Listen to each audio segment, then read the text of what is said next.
अस्सलाम वालेकुम। डॉलन्स की फ्रिज है और इसका कंप्रेसर जो सा है कंप्रेसर ख़राब हो चुका है। तो हमें इसका कंप्रेसर चेंज करना है। तो मैंने सोचा आपके साथ ये भी वीडियो शेयर करते हैं। तो कंप्रेसर को चेंज करने से पहले इसकी जो सा हमें इसके अंदर गैस मौजूद है, हमें उस गैस को लाजमी निकालना है। कभी भी टॉर्च इस पे ऑन करने के लिए, इस पे वेल्डिंग डी वेल्डिंग करने के लिए हमें इसकी पहले ये देखिए मैंने लाइन काट दी है और इसमें से सब गैस निकल गई है। अब उसके बाद अभी हम इसको डी वेल्ड करेंगे। डी वेल्डिंग करते हुए मैंने इसकी सबसे पहले डिस्चार्ज लाइन जो सी है इसको डी वेल्ड कर रहा हूँ। इसको डी वेल्ड करने के बाद अभी मैं इसकी सक्शन लाइन को डी वेल्ड करूँगा। सक्शन लाइन की डी वेल्डिंग हो जाएगी और उस सक्शन लाइन को रिमूव कर दूँगा। उसके बाद इसका ड्रायर ड्रायर भी इसको बोलते हैं, फिल्टर भी बोलते हैं। ये लगा होता है कैपिलरी और कंडेंसर के दरमियान में। तो मैं इस को ड्रायर को भी डी वेल्ड करूँगा। आपने जब भी कोई मेंटेनेंस करनी है कंप्रेसर पे, कोई आपको वेल्डिंग करनी पड़ती है, कहीं पे भी कोई काम करना पड़ता है, तो आपने ये ड्रायर जो सा है ये लाजमी चेंज करना है।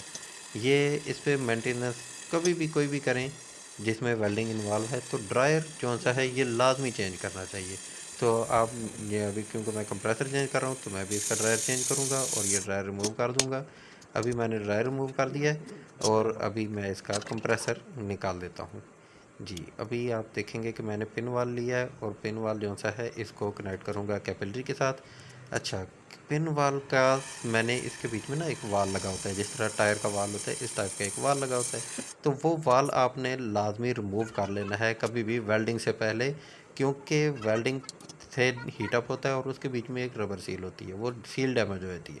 तो आपने सबसे पहले वो रिमूव कर देना है। उसके बाद मैं इसको कैपिलरी की साइड से प्रेशर दूंगा और प्रेशर दे के मैं इसकी लाइन को कंफर्म करूंगा कि इसकी लाइन जो सी है वो बिल्कुल क्लीन है, इसकी कैपिलरी भी क्लीन है और फ्रीज़र लाइन भी क्लीन है। जी, ये मैंने इसकी फ्लशिंग कर ली है नॉर्मल एयर के साथ। कंप्रेसर से मैंने इसको प्रेशर दे के इसकी ये सारी लाइन जो सी है इसमें से कोई ऑयल वगैरह नहीं निकला और मुझे कंफर्म हो गया कि मेरी कैपिलरी जो थी कैपिलरी भी साफ़ है और मेरा फ्रीज़र भी साफ़ है। अभी मैंने दोबारा टॉर्च ऑन की और ये जो सी पिन वाल लगाई थी इसको मैं डी वेल्ड कर लूँगा। इसको साथ से रिमूव कर लूँगा और मेरी कैपिलरी और ये लाइन जो थी ये मुझे कंफर्म हो गया कि ये बिल्कुल क्लीन है। अभी मैं नया कंप्रेसर लूँगा और इसके आगे पिन वाल लगाऊँगा, ताकि अभी इस पे अभी वही पिन वाल जो था उसकी मैंने इसको तैयार करके इस पे लगा दूँगा, ताकि इसमें क्योंकि मैंने गैस भी डालनी है। तो कंप्रेसर के अंदर लगाने के बजाय मैंने इसको बाहर रख के, ये मैंने पीछे से पाँव इसलिए रखा है, इसकी वजह से आपको व्यू तो नहीं आ रहा, लेकिन ये मेरी मजबूरी थी कि क्योंकि मैंने पिन वाल लगाना था तो इसको साथ होल्ड करने के लिए ना, ताकि आगे से प्रेस करना है। तो पिन वाल लगा दिया है। अभी मैं कंप्रेसर को बीच में रखता हूँ और रख के इसकी माउंटिंग में इसको फिटिंग कर दूँगा। जी, तो नाज़रीन ये हमारा कंप्रेसर इसमें फ़िट हो चुका है। अभी मैंने इसमें कैपिलरी जो सी है कैपिलरी के आगे मैंने लगाना है, तो कैपिलरी की कटिंग के लिए एक कैपिलरी कटर भी आता है स्पेशल। लेकिन मेरे पास एक टेक्निक है कि मैं इसको नॉर्मल प्लायर से कटिंग कर रहा हूँ। तो नॉर्मल प्लायर से कटिंग करने के लिए मैं आपको भी वो टेक्निक बता देता हूँ कि आपने प्लायर का कटर जो सा है उसको कैपिलरी के ऊपर रख के रोटेट करना है। उससे क्या होगा कि उसके ऊपर एक कट बन जाएगा। जब कट थोड़ा सा डीप हो जाए तो आपने इसको प्रेस नहीं करना, प्रेस करेंगे तो वो पंच हो जाएगी और आगे से उसका मुंह बंद हो जाएगा। तो आपने उसको पंच नहीं करना, सिर्फ रोटेट करके उसमें आपने कट बना लेना है। उसको थोड़ा सा आप उसके बाद फटीक लोड देंगे तो फटीक लोड से ही वो टूट जाएगी।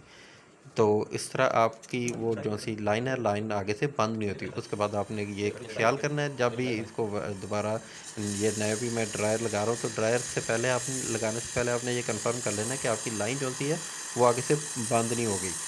अभी उसके बाद फिर मैं इसको ड्रायर के बीच में दे के, तो ड्रायर का मुंह मैंने नीचे को इसलिए रखा है क्योंकि कई दफ़ा क्या होता है कि टांका अगर मैं ऊपर को रखूँगा तो टांका सारा नीचे को आ जाएगा। तो अभी ये मेरा टांका इस पे लग गया है, ड्रायर मेरा वेल्ड हो चुका है कैपिलरी के साथ। अभी मैं इसको ऊपर वाली लाइन के साथ लगाऊंगा। अच्छा, ये जो सी कंडेंसर लाइन है, कंडेंसर लाइन के साथ मैं लगा रहा हूँ। तो आपने कहीं पे भी वेल्डिंग करनी है तो आपने उसको पहले ना अच्छी तरह एमरी पेपर से साफ़ लाजमी कर लेना है, क्योंकि साफ़ होगा तो उसके बीच में कार्बन नहीं आएगा और कार्बन ना आए, इसलिए हम इसको पहले एमरी पेपर से अच्छी तरह से साफ़ कर लेते हैं। तो अभी मैं इसको कंडेंसर के साथ भी वेल्ड करूँगा। वेल्ड करके तो मेरी ये अच्छा आपको ये शायद फ़ील हो रहा होगा कि ये कंडेंसर के साथ एक वायर है और ये फ़िल्टर के साथ ड्रायर के साथ एक वायर है। तो कहीं वायर को ना टॉर्च लग रही हो, लेकिन ऐसा नहीं है। ड्रायर से ये बहुत पीछे मैंने अपनी वायरिंग जितनी भी है उसको सेव कर लिया है पहले, ताकि मेरी वायरिंग जो सी है वो वेल्डिंग की रेंज में ना आए, कहीं इसको टांके लगाते हुए मेरी वायर्स जो सी हैं वो डैमेज ना हो जाए।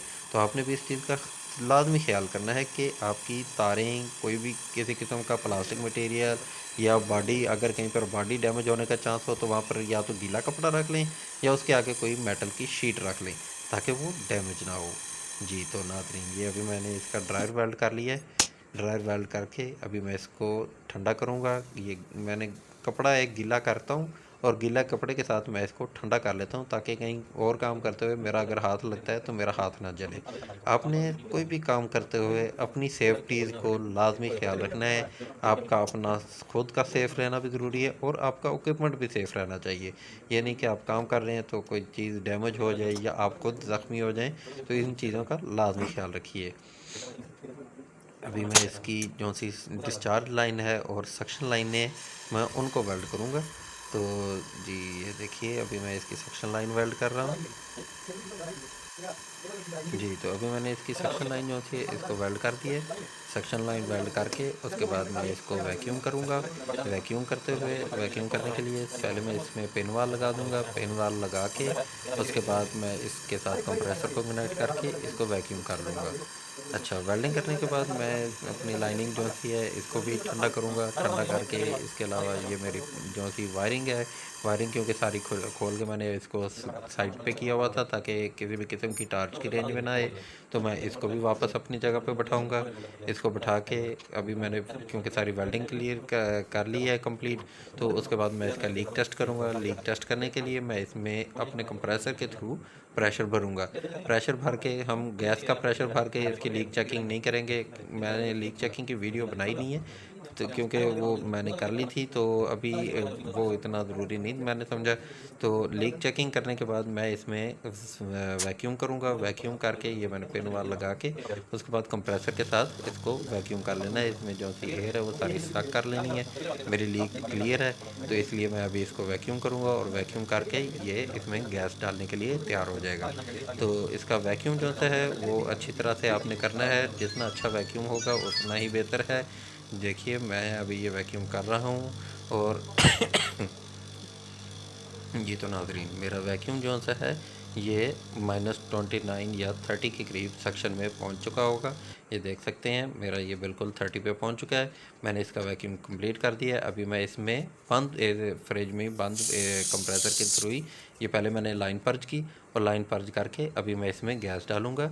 मैं इसमें तकरीबन 40-45 PSI के करीब इसमें गैस डालूँगा। उसके बाद इसको फ्रिज को ऑन करता हूँ तो ये वापस सक्शन में आ जाती है।